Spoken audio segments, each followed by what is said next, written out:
കഥകൾക്ക് പഴക്കവും തുടർച്ചയുണ്ട്. ഇവർ അധികാരത്തിൽ വന്ന ശേഷം തുടർച്ചയായിട്ട് ഇത്തരം ഇൻസിഡൻസ് റിപ്പോർട്ട് ചെയ്യപ്പെടുന്നതിൻ്റെ വിവരങ്ങളാണ് ഇപ്പോൾ പുറത്തു വരുന്നത്. ഒറ്റപ്പെട്ട സംഭവങ്ങളല്ല, എല്ലാ മണിക്കൂറിലും ഉണ്ടാവുന്ന ഒറ്റപ്പെട്ട സംഭവങ്ങൾ എന്ന് വേണമെങ്കിൽ വിളിക്കേണ്ടി വരുന്ന അവസ്ഥയാണ്. സത്യം പറഞ്ഞാൽ കേരളത്തിലെ പോലീസിങ്ങിനെ തനി ഗുണ്ടായുസമാക്കിയിട്ട് ഈ ഗവൺമെൻറ് മാറ്റിയിരിക്കുക.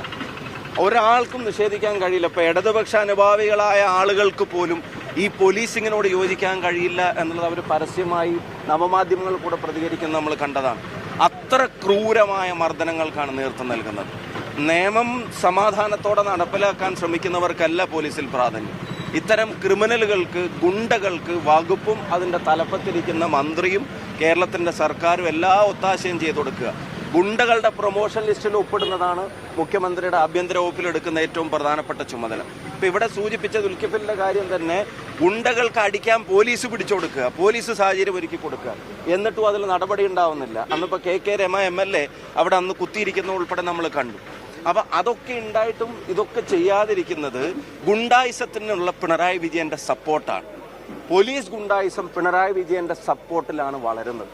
കേരളത്തിൻ്റെ ആഭ്യന്തര വകുപ്പ് മന്ത്രി കൂടിയായ മുഖ്യമന്ത്രിയുടെ ഇന്നാക്ഷനിലാണ് ഈ ഗുണ്ടായിസം തഴച്ചു വളരുന്നത്.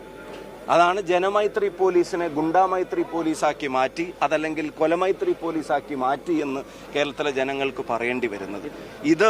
ഇതിൻ്റെ രോഗം താഴെയല്ല, ഇതിൻ്റെ രോഗം മേലെയാണ്.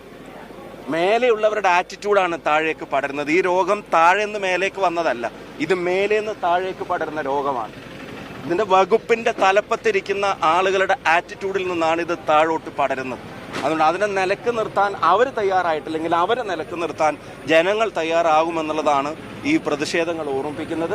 KPC കേരളത്തിലെ മുഴുവൻ പോലീസ് സ്റ്റേഷനുകളുടെ മുമ്പിലും ഇന്ന് പ്രതിഷേധിച്ചിട്ടുണ്ട്. ഈ വിഷയത്തിൽ ഇത് അവസാനത്തെ സമരമല്ല. സുജിത്തിനെ ക്രൂരമായി മർദ്ദിച്ചതിന് ഒരു ന്യായീകരണവും ഇനി പറയാനില്ലാത്ത ക്രൂരമർദ്ദനത്തിൻ്റെ ദൃശ്യങ്ങൾ പുറത്തു വന്നിട്ട് അവരെ പിരിച്ചുവിടുന്നതിന് പകരം സസ്പെൻഷൻ കൊണ്ട് തൃപ്തരാവാൻ ഒരുക്കമല്ല. പിന്നെ പല ദൃശ്യങ്ങളും CPM പറയുന്നത്, പിന്നെ പോലീസിന് എല്ലാ കാലത്തും പോലീസിനെ കുറിച്ച് പ്രശ്നങ്ങളുണ്ട്, അത് എല്ലാ കാലത്തും ആര് ഭരിച്ചാലും ഈ പോലീസിൽ ഈ ക്രിമിനലുകൾ പ്രവർത്തിക്കുന്നുണ്ട് എന്നുള്ളതാണ്. അതായത് ഭരണത്തിന്റെ ഒരു പ്രശ്നമായിട്ടല്ല മുഖ്യമന്ത്രി അല്ല, മുഖ്യമന്ത്രിയുടെയും കൂടെ പ്രശ്നമാണ്, ഭരണത്തിന്റെ മാത്രമല്ല. കാരണം ആഭ്യന്തര വകുപ്പ് മന്ത്രി മുഖ്യമന്ത്രിയാണല്ലോ. ഇതിനെ നിലക്ക് നിർത്താൻ ശ്രമങ്ങൾ, പോലീസിലെ കുറച്ച് പ്രശ്നങ്ങൾ ഉണ്ടാവും, ഈ പറഞ്ഞതുപോലെ ഉണ്ടാവും. അപ്പോൾ ആ പ്രശ്നങ്ങളെ നിലക്ക് നിർത്താനല്ല ശ്രമിക്കുന്നത്, ആ പ്രശ്നക്കാർക്ക് പ്രൊമോഷൻ കൊടുക്കാനാണ് ശ്രമിക്കുന്നത്, ആ പരാതികളെ അവഗണിക്കാനാണ് ശ്രമിക്കുന്നത്. ഞാൻ ചോദിക്കുന്നത്, വിവരാവകാശം കൊടുത്താൽ അതിൻ്റെ ഒരു റിസൾട്ട് കിട്ടണമെങ്കിൽ കോടതിയെ സമീപിക്കേണ്ടി വരുന്നത് പോലീസിലെ ഒരു പ്രശ്നം മാത്രമല്ലല്ലോ, അഡ്മിനിസ്ട്രേഷന്റെ സപ്പോർട്ടും കൂടി ഉള്ളത് കൊണ്ടല്ലേ.